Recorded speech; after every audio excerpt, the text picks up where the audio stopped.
Picture a man who set half the world on fire with a single order. December 1941, Hideki Tojo stands in full dress uniform, composed, glacial, absolutely certain of his destiny. His command sends hundreds of aircraft screaming toward Pearl Harbor, and the Pacific Ocean stops being peaceful forever.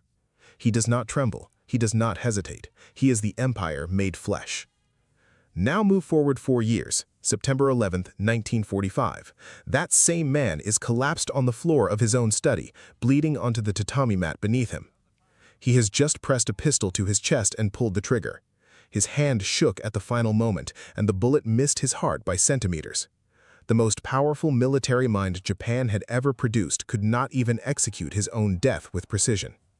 To understand how a man who once commanded millions was reduced to that bleeding figure on the floor, you have to understand what built him. Tojo did not rise through charm or political maneuvering.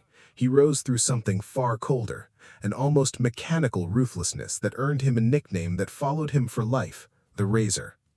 By 1941, he held simultaneous control over the government as prime minister, the military as army minister, and the national intelligence apparatus. He was not merely serving the emperor. In every practical sense, he had become the war.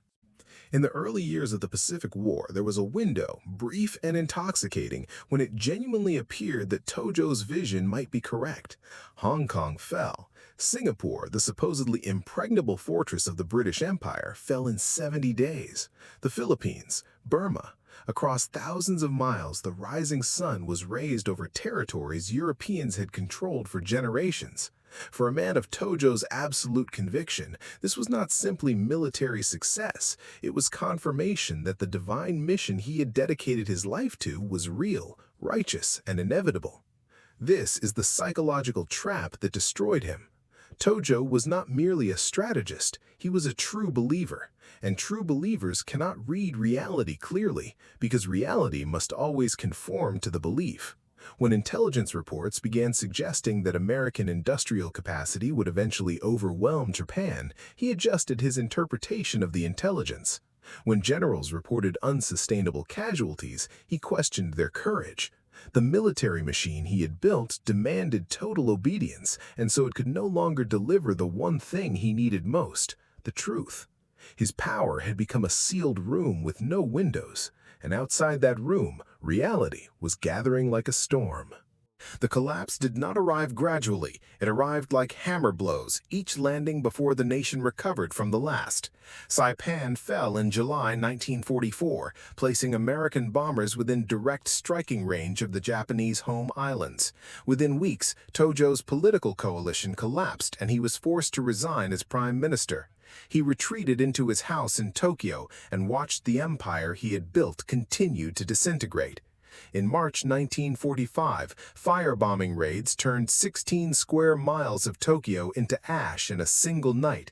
Then came Hiroshima, Nagasaki, two blinding flashes that ended any remaining possibility of resistance. On August 15th, the emperor's voice came over the radio announcing unconditional surrender. For Tojo, sitting alone in his house, the silence that followed must have been the loudest sound he had ever experienced. He understood with perfect clarity what came next. The Allied forces were drawing up lists. At the very top was his name. The American militia police came on September 11th. He had hours of warning, and in those final hours, with a pistol he had purchased weeks earlier, Tojo made the only decision he believed was still available to him. He pressed the barrel against his chest and fired. The shot echoed through the house. When American soldiers forced their way inside and found him on the floor, conscious, bleeding, fully aware of what his failure meant, the scene was entirely expected to anyone who understood Japanese military culture. Tojo had planned this. He had a doctor draw a chalk mark on his chest weeks before, precisely over his heart, so that when the moment came, he would not miss. He missed. The bullet punctured his lung, but did not reach his heart. There would be no warrior's death. No clean ending. Instead, American military doctors arrived and saved him, and here history delivers its most merciless irony. When his blood pressure dropped critically, they gave him transfusions, American blood pumped into the veins of the man who ordered Pearl Harbor. They kept him alive not out of mercy, but out of necessity. The Allied powers needed him breathing, coherent, and standing trial. At the Tokyo trials, Tojo sat in the dock, no longer in uniform, no longer commanding anything. A small, aging man in a civilian suit, listening through headphones as the full accounting of his decisions was read into the record. The tribunal was not persuaded by his defense. On November 12, 1948, he was found guilty of war crimes and crimes against peace. He was hanged at Sugamo Prison on December 23, 1948. And so we arrive at the question this story leaves behind. When those American doctors knelt over a bleeding man and chose to save his life, was that justice? Were they ensuring that the full weight of accountability would fall on a man who would otherwise have escaped it? Or was there something colder at work, a calculated decision to deny him the one privilege his entire system was built to protect, the right to choose his own ending?